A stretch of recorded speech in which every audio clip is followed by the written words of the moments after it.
सबके शौक अलग अलग है। तो कार यहाँ खड़ी कर रहा था, यहाँ खड़ी हो गई। शौक अलग है।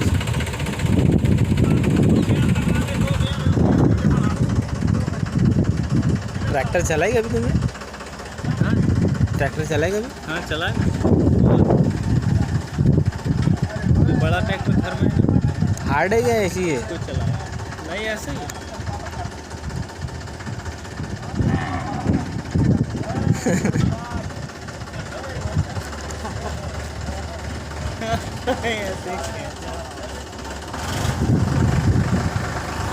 फल भी रहा